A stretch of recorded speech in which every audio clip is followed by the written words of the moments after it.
Hi friends, welcome to Saro's kitchen. Saro's கிச்சனில் நீங்கள் பார்க்குறது செம்பருத்தி செடி. என் வீட்டில் உள்ள நிறைய மூலிகை செடிகளை தான் நான் இன்றைக்கி உங்களுக்கு காட்ட போகிறேன். இதில் முதல் நீங்கள் பார்க்குறது செம்பருத்தி. ரெண்டாவதாக பார்க்குறது வெத்தலை கொடி. பாருங்கள், வெத்தலை கொடி ரொம்ப சூப்பராக வளர்ந்து வந்திருக்கு பாருங்கள். வெத்தலை கொடி, பிரண்டை, நிறைய பிரண்டை செடிகள் வச்சுருக்கேன். அதுக்கு அடுத்தது வாஸ்து செடி. இது மணி பிளான்ட். எங்கள் வீட்டினுடைய 2 பக்கமும் மணி பிளான்ட் வச்சுருக்கேன். கருவேப்பிலை பாருங்கள், ஏகப்பட்ட கருவேப்பிலை இருக்குதுங்க எங்கள் வீட்டில். ஒவ்வொன்றும் ஒவ்வொரு மூலிகை செடி தான். அடுத்ததாக நீங்கள் பார்க்குறது கொய்யா.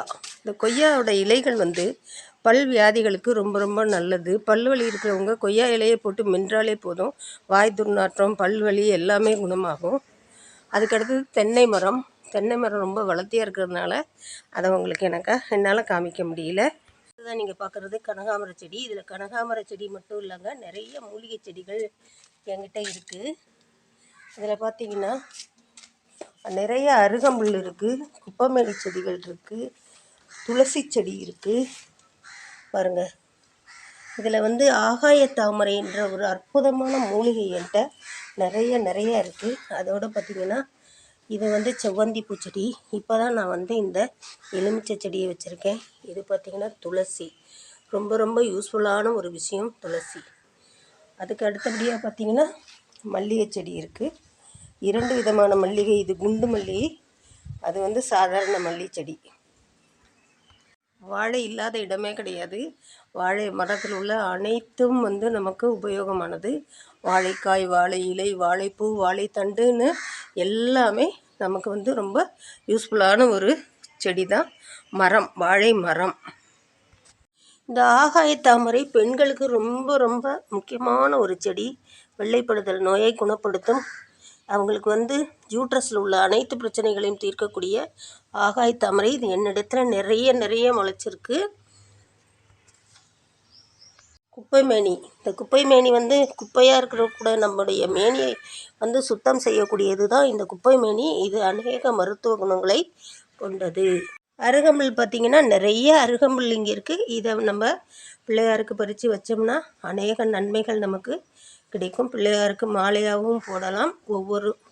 ஒவ்வொரு பிள்ளையாருக்கும் இந்த மாதிரி பறித்து நம்ம வச்சோம்னா அது நமக்கு ஒரு செடியை நீங்கள் வச்சிங்கனாலே அநேக நன்மைகளை கொடுப்பார் பிள்ளையார். நித்திய கல்யாணி. இது 2 விதமான செடிகள் இருக்குது. ஒன்று பிங்க்கில் இருக்கும், ஒன்று ஒயிட்டில் இருக்கும். இது ரெண்டுமே புற்றுநோயை போக்கக்கூடிய ஒரு அற்புதமான மூலிகை. இதை நீங்கள் வீட்டில் வளர்க்குறது வாஸ்துவுக்கும் ரொம்ப ரொம்ப நல்லது. இந்த மஞ்சள் பூ பூக்கக்கூடிய இந்த மரத்தை வீட்டுக்கு வளர்ப்பாங்க. ஏன்னு கேட்டிங்கன்னா இது ஒரு வாஸ்து மரம். இது வீட்டில் இருந்தால் நிறைய கண் திருஷ்டிகள் போகும், எந்த தீய சக்திகளும் உள்ளே வராதுன்னு சொல்லுவாங்க. சோற்றுக்கற்றாழை. இதுக்கு பேர் தான் சோற்றுக்கற்றாழை. இது உடலுக்கு நிறைய ஆரோக்கியத்தை கொடுக்கக்கூடியது தான் அந்த சோற்றுக்கற்றாழை. உடலை குளிர்ச்சியாக வச்சுக்கிறோம். உடலில் உள்ள பல நோய்களை போக்கக்கூடியது, முடியை நல்லா வளர செய்யக்கூடியது, ஒரு அற்புதமான ஒரு மருந்து. பெண்களுக்கு பார்த்திங்கன்னா ரொம்ப ரொம்ப ஒரு நல்ல மருந்து. உதிரப்போக்கு அதிகமாக இருக்கும்போது இந்த ஒரு தண்டை இதை ஒடிச்சிட்டு இதில் உள்ள அந்த சதையை மட்டும் எடுத்து நல்லா 5-6 முறை கழுவிட்டு அதை மோரில் போட்டு சாப்பிட்டாங்கன்னா உடலுக்கு அவ்வளோ நல்லது. வெள்ளைப்படுதல், அதிகமான உதிரப்போக்கு எல்லாமே இந்த சாப்பிட்டாலே குணமாகும். ஒரு அற்புதமான மருந்து இது, இந்த சோற்றுக்கற்றாழை. இதை நீங்கள் வீட்டில் வளர்த்திங்கன்னா வாஸ்து தோஷம் போகும்னு சொல்கிறாங்க. கண்டிப்பாக அதனால தான் நானும் இந்த செடியை இங்கே வச்சுருக்கேன். இது இன்னும் நிறைய செடிகள் இருக்குது. இந்த கீழாநெல்லி செடி ஒரு அற்புதமான மூலிகைங்க. இதில் இந்த ஒரு செடியில் பல நோய்கள், இந்த ஒரு கீழாநெல்லியை சாப்பிட்றதுனால பல நோய்கள் குணமாகும். கல்லீரல் புதுப்பிக்கப்படும். கல்லீரல் கெட்டு போயிடுச்சுனாலே உடலில் பல வியாதிகள் வர்றதுக்கு வாய்ப்பு உண்டுன்னு டாக்டருங்க சொல்கிறாங்க. அதாவது கல்லீரல் கெட்டு போயிடுச்சுன்னா நுரையீரல் கெட்டு போகும், கிட்னி கெட்டு போகும், அப்புறம் நமக்கு ஏகப்பட்ட பிரச்சனைகள் வரும். உடல் சரியாக ஜீரண சக்தி செய்யாது. அது மாதிரி பல நோய்களை போக்கக்கூடிய ஒரு அற்புதமான மூலிகைனா இது தாங்க, இந்த கீழாநெல்லி தாங்க. இது கீழே பார்த்திங்கன்னா நிறைய காய்கள் இருக்கும். அதனால தான் இதை நெல்லிக்காய் மரத்து மேலே இருக்கும். இது கீழா நெல்லி. இந்த செடியினுடைய அடியில் தான் இந்த காய்கள் இருக்கும். இதை டெய்லி நம்ம ஜூஸ் போட்டு குடிச்சிக்கிட்டு வரலாம்.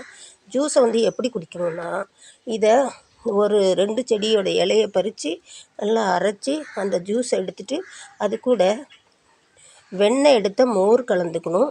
அதை உப்பு சேர்க்காம வெறும் வயிற்றில் சாப்பிட்டு வந்தால் எப்பேற்பட்ட மஞ்சள் காமாலை நோயாக இருந்தாலும், கடைசி ஸ்டேஜுக்கு வந்தவங்களாக இருந்தாலும் இதை தினம் குடிச்சிட்டு வந்தாங்கன்னா அந்த நோய் முற்றிலும் குணமாகிறதுக்கு வாய்ப்பு இருக்குதுன்னு டாக்டருங்க சொல்கிறாங்க. நம்ம அலோபதி மருந்து எடுக்கிறத காட்டிலும் இந்த மருந்து நம்ம உடலுக்கு எந்த சைடு எஃபெக்டும் இல்லாமல் ஒரு நல்ல தீர்வை கொடுக்கக்கூடியது தான் இந்த சித்தா. இந்த சித்தா மருந்து வந்து ரொம்ப ரொம்ப நல்லது. இது நம்ம வீட்டில் வளர்க்குறோம். இதை டெய்லி வந்து ஒரு 4 இலைகளை பறித்து வெறும் வாயில் வெறும் வயிற்றில் மென்று சாப்பிட்டாலே போதும். உடல் வந்து அவ்வளவு ஆரோக்கியமாக இருக்கும். ஸ்கின்னு ரொம்ப க்ளோயிங்காக இருக்கும்.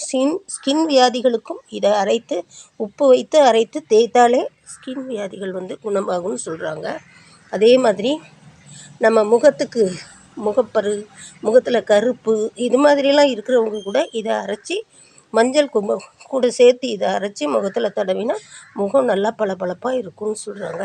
இந்த வீடியோ உங்களுக்கு ரொம்ப யூஸ்ஃபுல்லாக இருக்கும்னு நான் நினைக்கிறேன்.